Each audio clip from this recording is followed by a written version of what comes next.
Welcome to the DPM videocast, where Kelly and I jibber jabber on all the things that have been going on in our Slack community. And if you don't know what I'm talking about, what Slack community, well, you should join. Head to the homepage of the digitalprojectmanager.com and you can see all the things that we're talking about. There's over 2,500 people, DPMs from all over the world, chatting about everything to do with digital project management, from agile through to tools.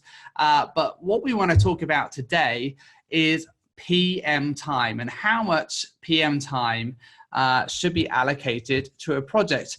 And the question that came up is, how do you determine the PM cost in a project? What's your baseline? Do you use a percentage? How do you kind of add it in? So Kelly, I'm curious to know, how do you work out how much PM time to add your projects? Have you got a magic formula, or how does it work?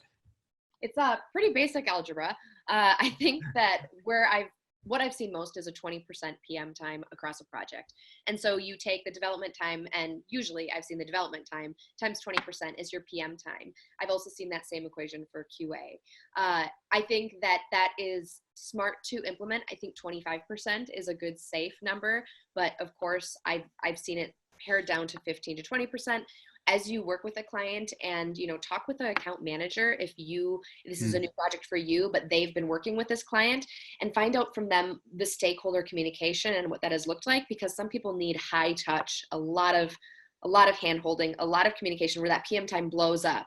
And so I take that into consideration. I have other clients that are a bit more technical, and they're usually working with our dev leads. And while I can be there to take notes or to facilitate the conversation, my time is pretty minimal.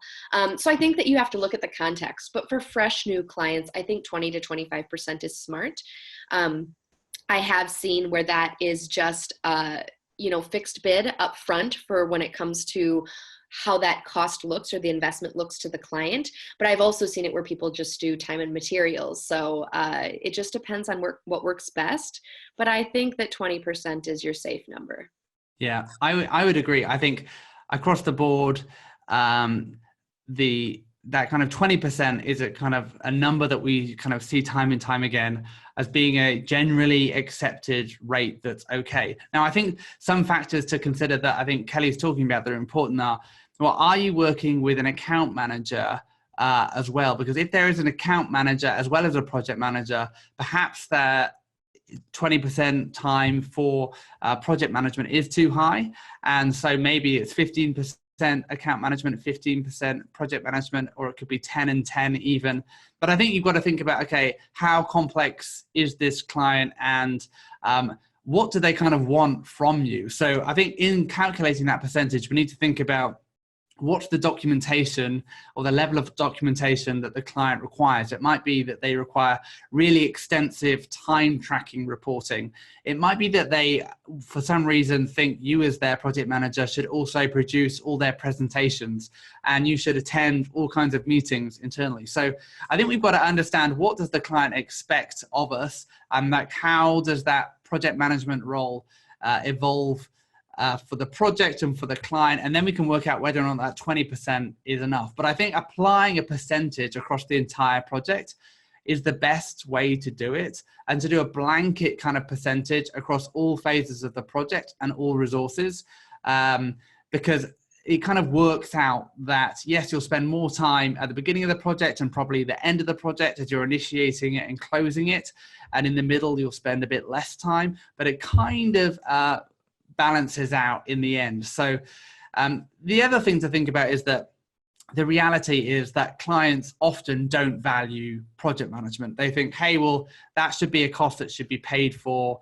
by the agency, because, I mean, what does a project manager actually deliver anyway? But so I think applying that blanket cost allows us to say, hey, well, that's just the cost of doing business, rather than putting, hey, 2 hours here, 4 hours there. The client's going to start picking at it and saying, well, why is it 4 hours? Can't it be 2 hours?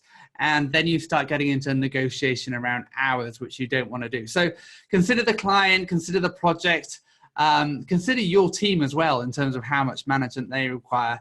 But I think that general rule of around 20, 25% is a good one for thinking about how much time you should use or apply as a project manager to your estimates for projects. So that's all we've got time for today. Thanks for watching. If you've got any comments on percentages or how you calculate project management time, please DM us or message us or just add it to the comments below. But until next time, thanks for watching.